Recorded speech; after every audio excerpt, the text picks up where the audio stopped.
नमस्कार दोस्तों, मैं राज स्वागत करता हूं आप सभी का अपने YouTube चैनल में। आज हम बात करने वाले हैं सामान्य विज्ञान के प्रश्नों के बारे में, जो कि हर परीक्षा में बहुत ही महत्वपूर्ण हैं। तो चलिए स्टार्ट करते हैं। आज का टॉपिक है मापन एवं गतिकी। तापमान थर्मामीटर से मापा जाता है। तापमान जो है थर्मामीटर से नापते हैं। घनत्व की इकाई ग्राम प्रति घन सेंटीमीटर है। घनत्व की इकाई ग्राम प्रति घन सेंटीमीटर है। अगला, 100 डिग्री सेंटीग्रेड तापमान का मान 373 केल्विन होता है। दाब की एसआई इकाई पास्कल है। मतलब जो दाब होता है उसकी इकाई पास्कल में मापते हैं। समुद्र की गहराई सामान्यतः फैदोमीटर, समुद्र की गहराई फैदोमीटर से मापते हैं। ये जो समुद्र वगैरह में शिप और ये पनडुब्बी चलती हैं, इनकी अगर गहराई मापना हो तो फैदोमीटर का प्रयोग करते हैं। अगला, सामान्य रैखिक गति में वेग अपवर्तित होता है, त्वरण शून्य होता है। अगर कोई भी पिंड एक समान गति से वेग कर रहा है तो वेग अपवर्तित रहेगा और त्वरण शून्य होगा। अगला, एक समान रैखिक गति से वेग एक समान नहीं रहता, त्वरण अशून्य होता है। यह भी दो प्रकार का होता है। नेक्स्ट, किसी घड़ी के लोलक की लंबाई बढ़ाए जाने पर आवर्तकाल बढ़ता है।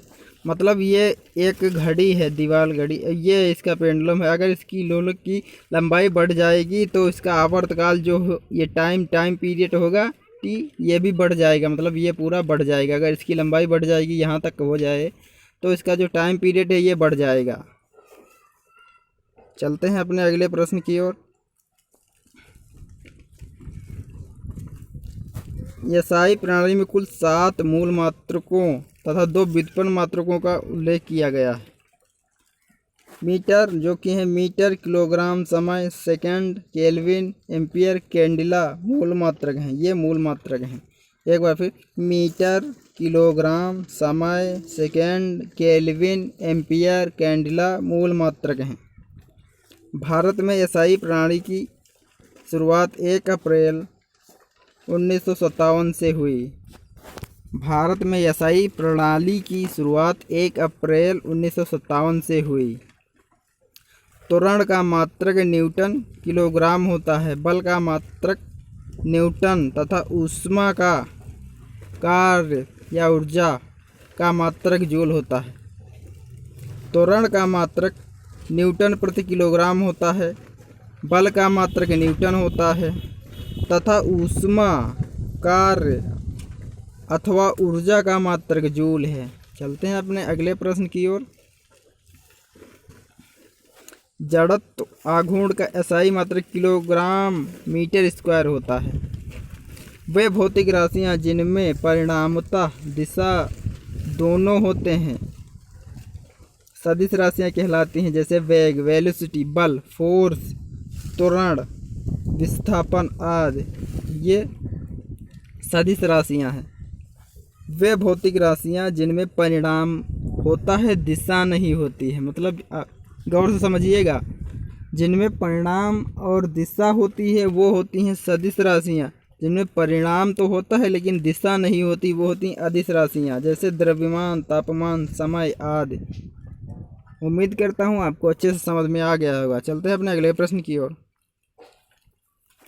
किसी सदिश का परिणाम कभी ऋणात्मक नहीं हो सकता है। मतलब कोई सदिश राशि है, उसका परिणाम जो है नेगेटिव, ऋणात्मक नहीं होगा, पॉजिटिव ही रहेगा। मतलब प्लस में ही आएगा।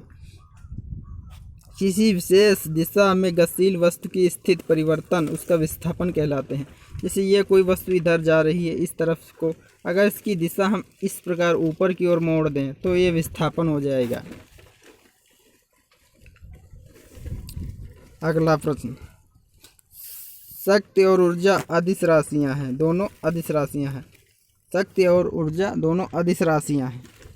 नेक्स्ट, गति का प्रथम समीकरण V बराबर U प्लस 80। ये गति का प्रथम नियम है। समीकरण। लंबनिक सेकंड दूरी की इकाई है। अगर आपसे पूछ ले लंबनिक सेकंड किसकी इकाई है तो दूरी की इकाई है। समय मत लगा दीजिएगा। वाहन की गति मापने के लिए स्पीडोमीटर का प्रयोग करते हैं। जो वाहन में मीटर लगा होता है, जैसे गाड़ी है और ये ऊपर लगा होता है मीटर, ये स्पीडोमीटर होता है।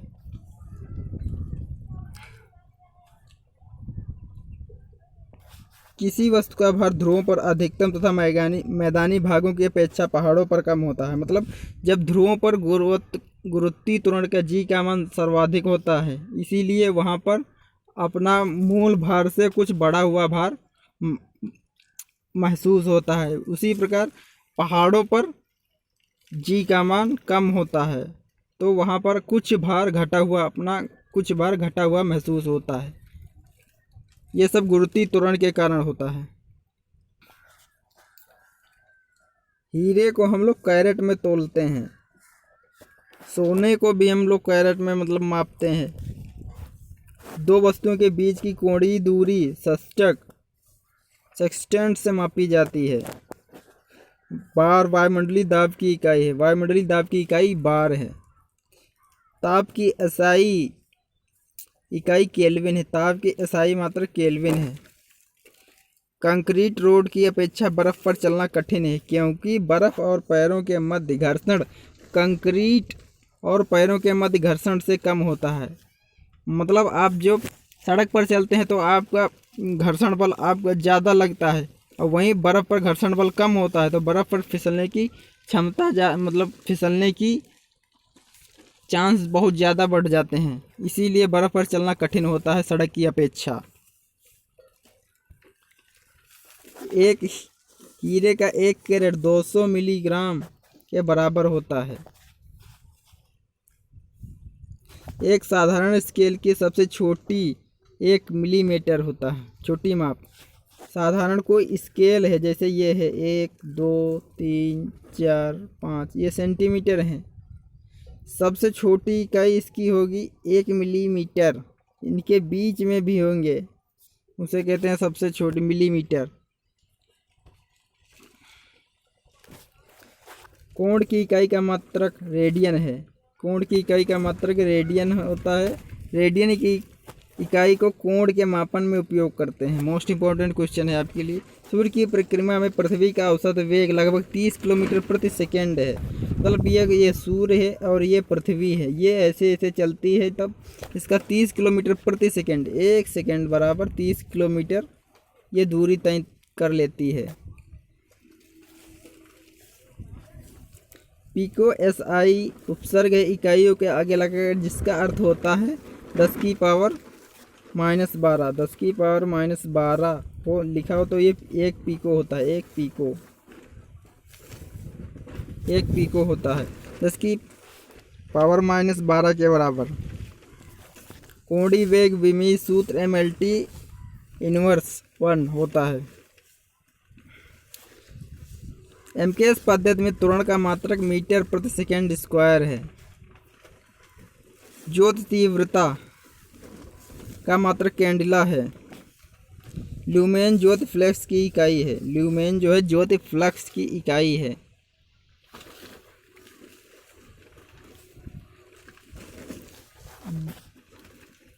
दो असमान द्रव वाले गतिज ऊर्जा रखते हैं। जो भारी द्रव्यमान में संवेग अधिक होता है, जो भारी होगा उसमें संवेग अधिक होगा।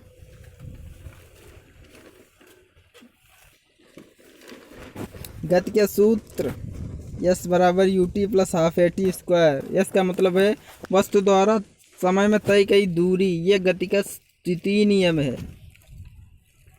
अगला प्रश्न, तोप फायरिंग करने के बाद पीछे धक्का न्यूटन के गति के तीसरे नियम के क्रिया प्रतिक्रिया के अनुसार लगता है।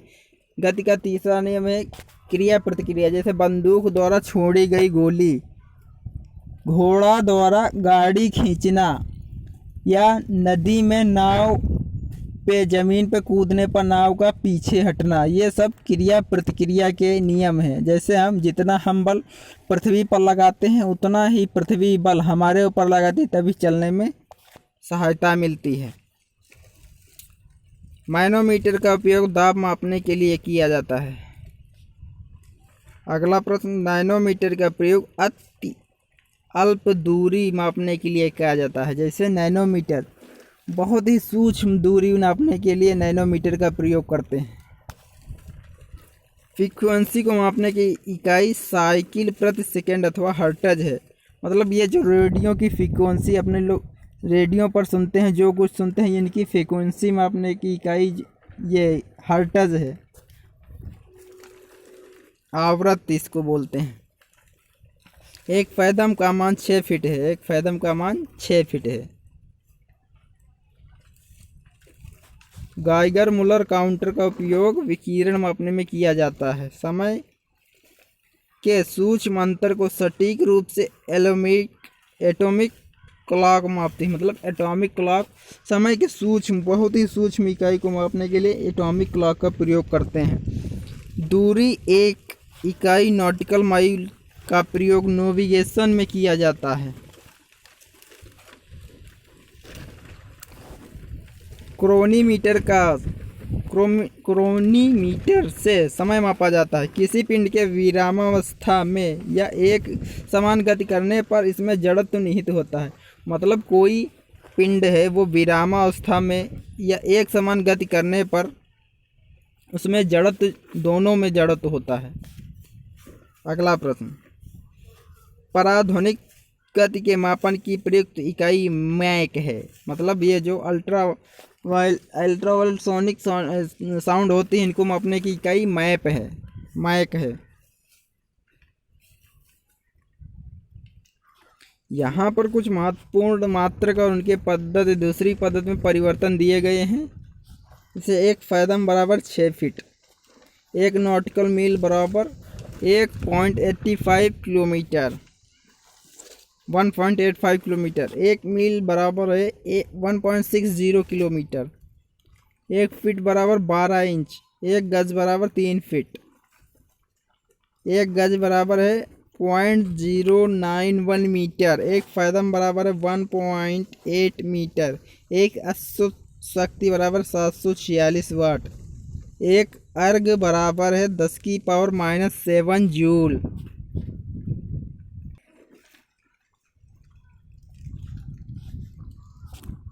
एक अर्ग बराबर 10⁻⁻7 जूल। एक डाइन बराबर 10⁻⁻5 न्यूटन। एक लीटर बराबर 10⁻³ घन सेंटीमीटर। 1000 घन सेंटीमीटर।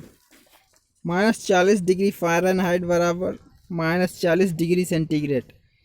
बहुत महत्वपूर्ण, ये प्रश्न पूछेगा कि किस तापमान पर फ़ारेनहाइट और डिग्री सेंटीग्रेड तापमान समान होते हैं। तो कहेंगे आप -40 डिग्री सेंटीग्रेड और -40 डिग्री फ़ारेनहाइट दोनों ताप समान होते हैं। अगला प्रश्न,